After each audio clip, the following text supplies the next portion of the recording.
各位，不用我说啊，大家一定能猜得出来。我今天会讲川普遇刺的新闻，这是过去20多个小时全球最大的新闻啊。昨天是7月13号下午6点川普在美国宾夕法尼亚州一个小镇搞选举造势活动。这演讲开始没多久就十几分钟的样子，突然枪声响起一发子弹就打中了川普的右耳朵。If you want to really see something that said, take a look at what happened. 川普据说当时正在扭头看旁边的大屏幕，因为大屏幕上正在有一组数据，说是美国的非法移民的数字结果就在这个当口，一发子弹打过来，打到他的右耳朵。川普这老爷子现场反应还算很机敏他当时愣了一下子，意识到自己中弹之后马上就趴在了地上。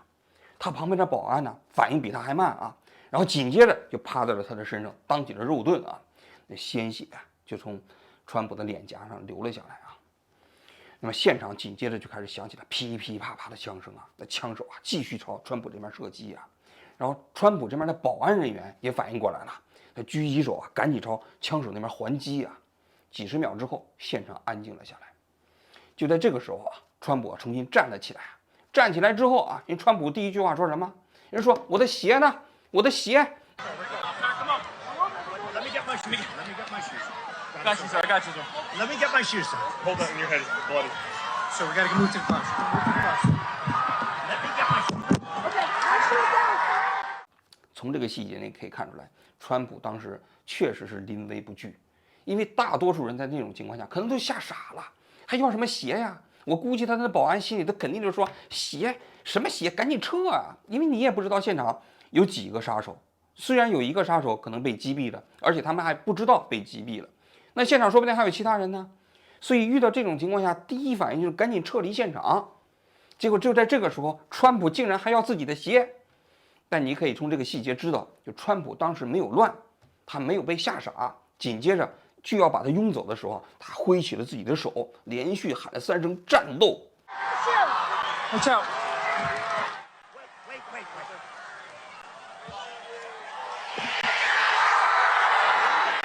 那个意思是什么？那意思就是说，我川普，我老爷子，我虽然说这么大岁数了，你们一枪打在我的耳朵上，我没死，但是我不怕你们，我要继续跟你们战斗，我继续跟拜登战斗。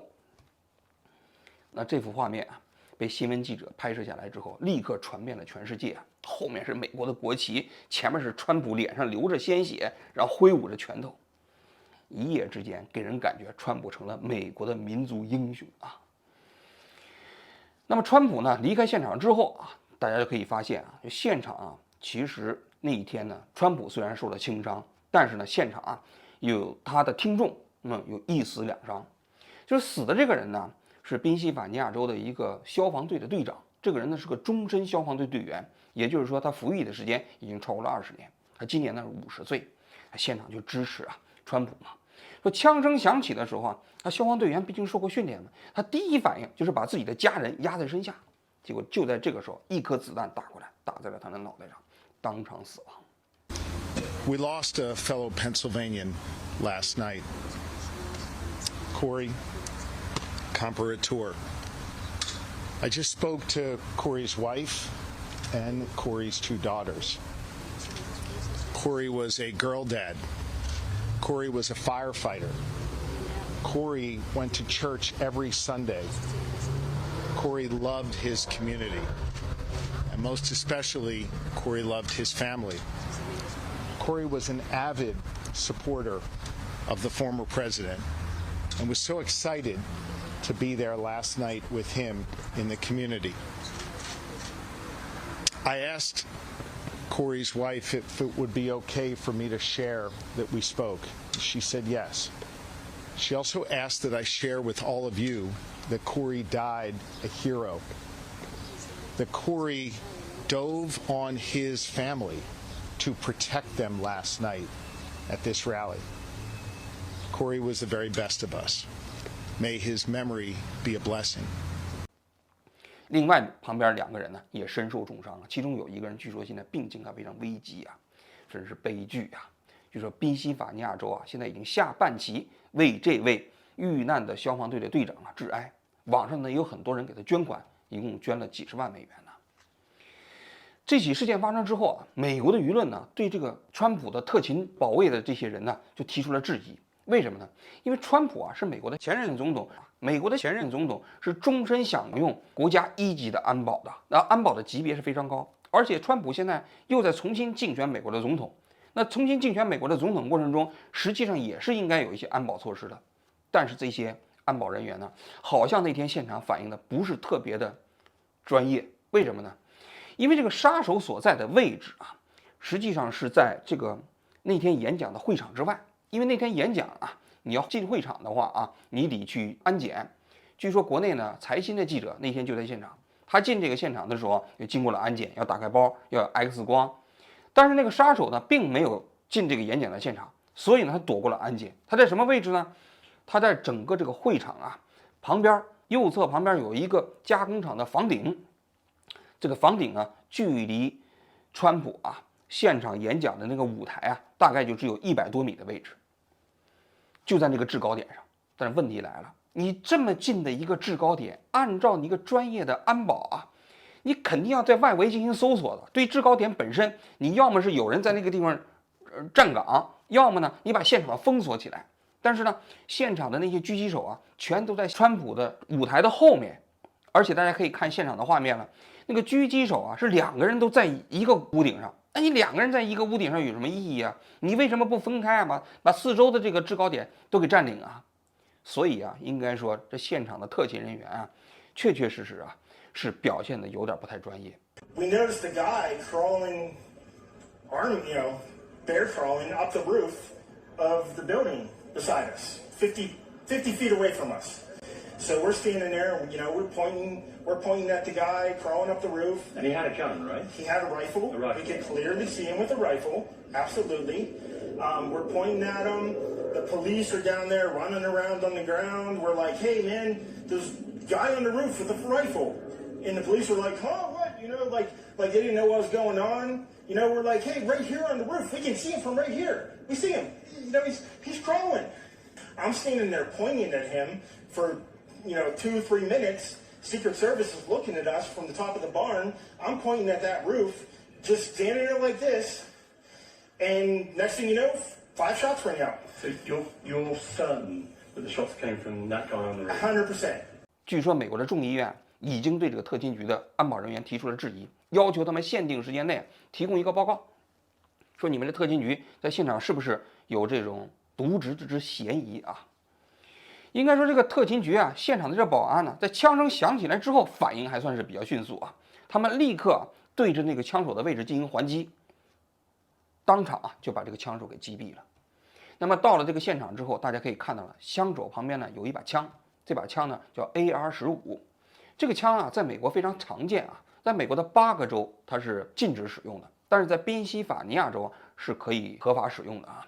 这枪呢也很便宜啊，我们在网上查了一下，这枪的价格呢大概就是475美元就可以买一把，也就是人民币3000多块钱嘛，非常非常便宜。但是这个枪的威力可不小啊，最远可以打到2500米，有效射程也在500米左右。那你想想，这个枪手啊，当时距离这特朗普啊，一共只有100多米嘛。那这个枪呢，它又分为民用版和军用版啊。它民用版和军用版的最大区别就是军用版可以连发，就说你只要手扣住这个扳机之后，这枪呢就会一梭子就出去了。但是民用版呢，它不能连击，你就是扣紧这个扳机之后，也每次只能打1发子弹。要说是不幸中间的万幸啊！如果这枪手拿的是一个军用版的这枪，要是一梭子下去啊，别说川普可能玩完了，那现场的死伤的数字可能就不是这1死2伤这样的一个规模了啊。应该说啊，这是美国近些年来啊发生的最严重的一起啊针对政治人物的枪击事件。所以它发生之后呢，美国的政治人物纷纷都出来开始谴责啊。美国的现任总统拜登呢也取消了这样的一个休假，而且呢他还发表了演讲，说美国不能容忍这种暴力行为。I've been thoroughly briefed by all the agencies in the federal government as to the situation, based on what we know now. I have tried to get a hold of Donald. He's with his doctors.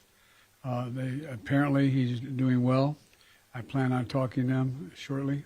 I hope, when I get back to the telephone. Look, there's no place in America for this kind of violence. It's sick. It's sick. It's one of the reasons why we have to unite this country. We cannot allow for this to be happening. We cannot be like this. We cannot condone this. 然后呢，就连夜飞回到了白宫。据说他还跟川普通了话，据说通什么内容呢？没有透露啊。世界各个国家基本上都对这个政治暴力事件予以谴责。当时啊，正逢周末嘛，中国的这个国家主席习近平啊，也专门给特朗普啊发去了这个慰问的电报啊。那外交部呢，新闻发言人那天也不上班呢，所以外交部的网站星期天的时候也加了班，专门说啊，习近平总书记啊给川普总统发去了慰问电啊。那围绕着这个新闻呢，最大的谜团是啊，到底什么人呢刺杀了川普啊？而刺杀川普的动机又是什么？这件事情呢，对美国未来的大选，也包括美国政治走向啊，到底会产生什么影响？我们今天就来讲一讲川普遇袭案的背后的这些故事啊。首先，我们要讲一下川普为什么要到这个小镇去演讲。这个小镇的名字叫巴特勒，位于美国的宾夕法尼亚州，离美国的工业重镇匹兹堡不远啊。那么呢，它也就是属于美国历史上比较著名的铁锈带。什么叫铁锈带呢？就是美国历史上曾经有一条这样的一个这个工业带啊，都是生产钢铁啊、汽车啊、化工啊这样的一些工业重镇啊。在美国工业化的前期啊，这些地方都是非常繁荣啊，也是美国经济起飞过程中间受益的地区。但是在上个世纪60、70年代，美国的这些重工业基本的慢慢的开始转移到亚洲国家啊，那么这些地方呢就慢慢衰落了，成为了美国的贫困地区，所以被称之为铁锈带啊。这铁锈带啊，历史上呢基本上都是民主党的选区，比较偏蓝啊。但是呢，在2016年啊，川普这个第一次当选总统的时候啊，这铁锈带的几个关键的州，就是摇摆州啊，最后呢，川普都获得了胜利。所以呢，川普实际上通过摇摆州的胜利呢，最后入主了白宫。但是在2020年选举的时候啊，这几个摇摆州啊，又被拜登啊重新夺回去了。就拿宾夕法尼亚州来讲啊，宾夕法尼亚州啊是拜登的老家。那么最终呢，拜登是获得了50%的选票，而这个川普呢只获得了48.8%。所以呢，川普为什么要到宾夕法尼亚州啊这个小镇去搞选举造势啊？肯定他是希望能够在这次选举过程中，在摇摆州中间获得关键的胜利啊！因为宾夕法尼亚州啊有20张选举人票，那是一个关键州啊。而他所在的这个巴特勒这个镇呢也特别有意思啊，就是虽然整个宾夕法尼亚州啊相对来说偏蓝，但是这个巴特勒的镇呢，它却是一个红得发紫的这么一个州，就传统来讲一直支持共和党。这小镇呢人不多，一共只有13000人呢。但是川普没想到的是啊，就是在自己支持这个共和党的传统选区，结果自己遭遇了枪击。那么到底是什么人呢？用枪袭击了这个特朗普呢？这枪手啊，在第一时间就被现场的保安给击毙了啊！而且呢，他又没有带身份证件，所以呢，确定他的身份还稍稍费了一点麻烦。据说现场采集他的 DNA， 很快就锁定了一个人，这个人的名字叫托马斯·马修·克鲁克斯。他今年呢只有20岁，他的家呢就在匹兹堡的郊区啊。这个地点呢，距离川普这次啊遇袭的地点呢，大概有60-70公里的距离，开车呢大概有1个小时。这个人呢今年只有20岁，2年前啊他高中才毕业啊。这个事情出来之后呢，很多人就找到了2年前他们高中毕业的时候的一段视频。Thomas Crooks.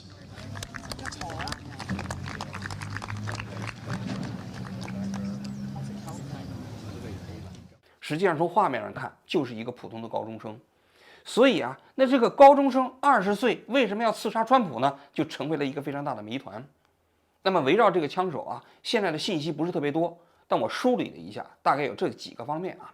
第一个方面就现场啊，警察啊在搜查的时候啊，发现这克鲁克斯啊去刺杀川普的时候，他是开着车去现场的，他这汽车里啊就找到了爆炸装置，也就是说这克鲁克斯啊到现场不但带了一把枪。而且呢，他还带了爆炸装置，也就是说，假如现场没被击毙的话，他是逃离了现场，到了车边上，他没准还能通过爆炸装置制造更大的伤害。而且警察寻迹找到他们家，在他家里啊也找到了爆炸装置，那就说明啊，这克鲁克斯啊，实际上为了刺杀川普，提前做好了谋划，而且这谋划还有不同的方案，既有用枪，的方案，还有用爆炸的这样的一个方案，他至少做了2套备选方案。那这是第一个方面，那说明他蓄谋已久啊。第二个方面，这把枪啊不是他本人的，是他爸的，他并不是他自己买的枪。他虽然到了20岁啊，应该有买枪的资格了，但是呢，他这把枪是他爸注册的。但是他爸呢，好像对这个克鲁克斯啊，为什么去干这种事情，好像也是一脸懵啊。据说警察问他爸的时候，他爸说他没办法对这件事情发表评论啊。当然了，这也可以理解了，因为这枪是他的，他儿子拿着枪就把川普给刺杀了。那如果要是回答不好的话，很可能他也要吃官司啊。当然，这枪本人是他的，他没有看管好，估计他也要承担一定的责任啊。这是第二个方面。第三个方面，叫他的同学接受采访。I didn't have any interaction with him, but he was like a kid that was always alone. He was always bullied every day. He was just an outcast. Yeah. I mean, he would sit alone at lunch. I mean, he was just an outcast, and you know how kids are nowadays, so they're going to see someone like that, and they're going to target him because they think it's funny or whatever. So it's the best way I can describe it. And it's honestly kind of sad. Like, I don't want to say this is what provoked it, but you never know. And you said he was a loner? Yeah. I want to say he was a loner more because he was quiet, but like he was just bullied. Like he was bullied so much. He was just made fun of, I guess, for the way he dressed or his appearance. How did he dress? Like they were just saying jeans. He'd wear hunting outfits sometimes.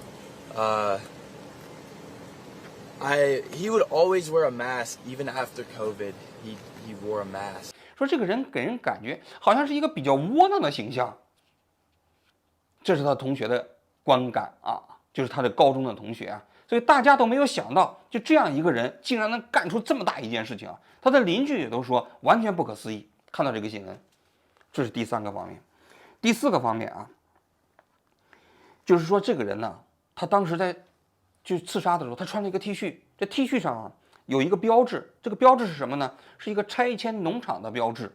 这拆迁农场是 YouTube 上的一个账号，这个账号里头啊，实际上讲的都是美国拥枪协会他们的那些视频，就主张在美国要拥有枪支，不能被那个法律啊所限制啊。那就说明什么？那就至少说明啊，就这个克鲁克斯啊是一个拥枪政策的支持者，他就是主张应该拥有枪支嘛。这是第五个方面，就是克鲁克斯啊，有人发现他这是一个注册的共和党的党员。那么按照美国的法律规定啊，你如果是哪个党的，你得注册，你才能参加初选，也就是这个党啊，最终推举哪一个人候选人出来选举的时候啊，你只有这个党的注册党员，你才能投票嘛。那么这个克鲁克斯呢，就是一个共和党的注册党员，而且是2年前注册的啊，这是一个很重要的信息，那就说明他可能在政治倾向上是支持共和党。但是很快就有人说啊，说这个克鲁克斯也很奇怪，他好像还给民主党的一个选举委员会捐过钱，那个选举委员会呢，捐了15美金。这选举委员会啊，好像是专门支持民主党的，那好像就矛盾了啊。那你一方面支持民主党，另外一方面是共和党的这样的一个注册党员，有人就分析了，说有些民主党的人呐，或者是共和党的人呐，他其实他不一定非得跟自己投票主张完全一致，他有可能就是支持民主党，但是他支持民主党呢，那民主党今年实际上选举也没有什么初选啊，他就搞一个共和党的这样的一个注册，再去参加共和党的选举，其实也说得通。当然这个我觉得有点逻辑问题，为什么呢？因为他这个注册共和党的这个选民啊，这个资格啊，他实际上是2年前注册的，并不是现在为了选举才注册，而2年前川普还没有宣布重新选举嘛，所以你要说他为了这次川普选举有意识去投一次票，然后再注册共和党的，好像不太可信。紧接着就有人又扒出来啊，说这15美金这个事情非常可疑，为什么呢？这个15美金的克鲁克斯只是跟这个杀手啊是同名同姓，并不是这个杀手克鲁克斯，因为这个克鲁克斯呢今年只有20岁嘛，但是那个捐款的人今年已经69了，所以呢实际上是搞错了。那么至此啊，大家就可以搞清楚了，这克鲁斯特实际上就是一个共和党传统的支持者。你要说一个20岁的年轻人明明支持民主党，然后呢，他还有意在2年前注册一个共和党的这样的一个身份，那这个心机太重了，是吧？作为一个18岁的，而且2年前谁知道这个年轻人就有没有这个动机想要杀人呢？那么紧接着啊，就假如说这个分析成立的话，那大家肯定要分析了，就为什么这个人明明支持共和党，明明支持枪支这样的一个拥枪的这样的一个政策，他为什么还要去刺杀川普呢？因为川普的政策啊，实际上你跟这个孩子的政治光谱应该是高度吻合的，因为川普也支持拥枪政策啊，川普相对来说也是一个比较右翼的这样的一个政客啊，那为什么他的支持者还要杀他呢？所以现在很多人分析啊，说这个人可能就是一个独狼式的一个犯罪，什么意思呢？就是他没有明显的政治倾向，但是呢，可能就是精神上有点不太正常，可能就是基于他生活中间的小事想干把大的。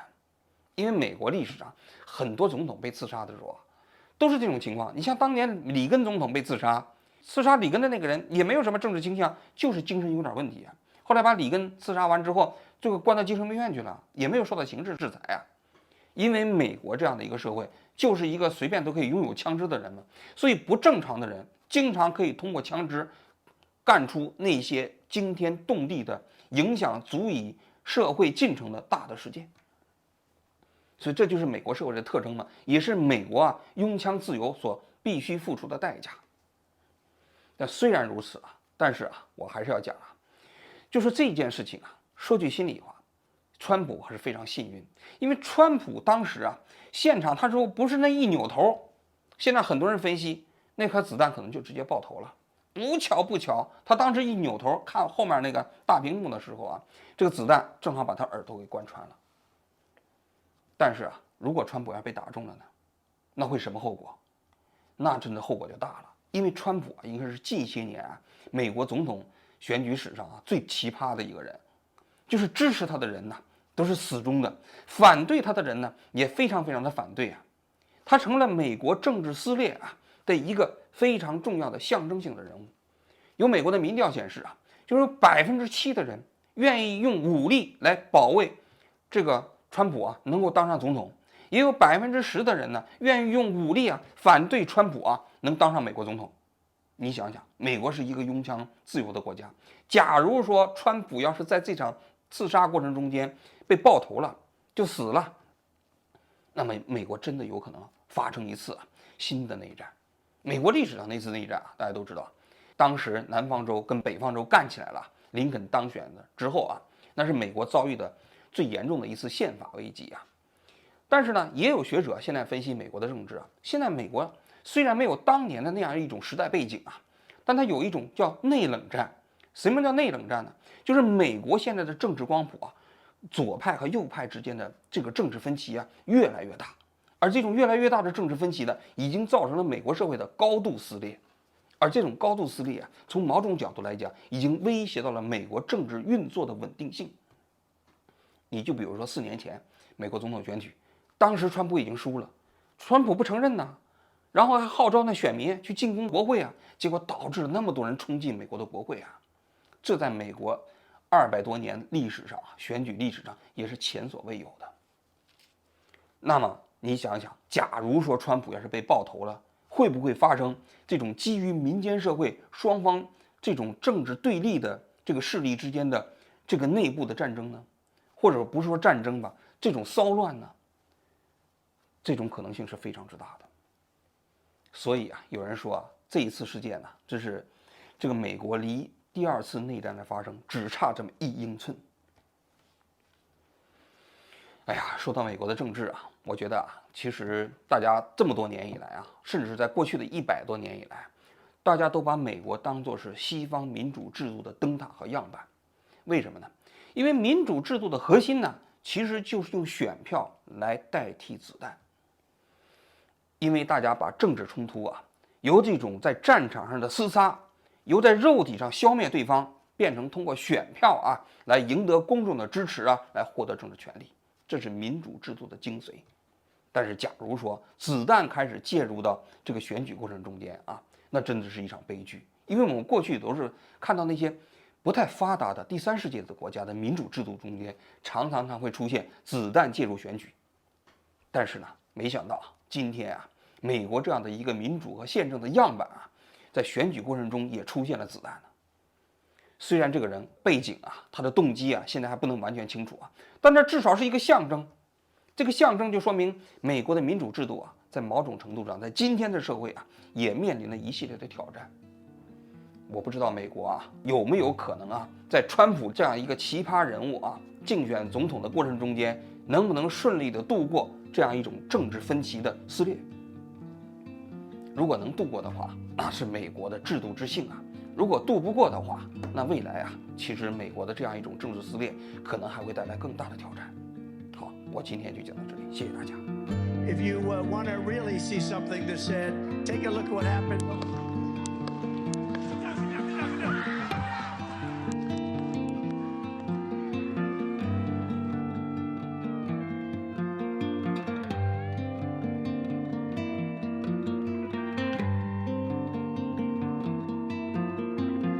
Look, there's no place in America for this kind of violence. It's sick. It's sick. It's one of the reasons why we have to unite this country. We cannot allow for this to be happening. It cannot be like this. We cannot condone this.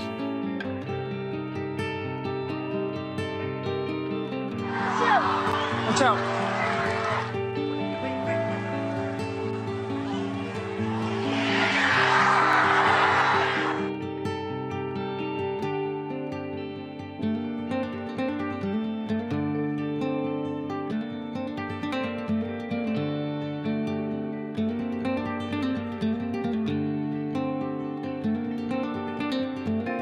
Nobody wants that to happen, Democrat or Republican. Nobody wants it to happen.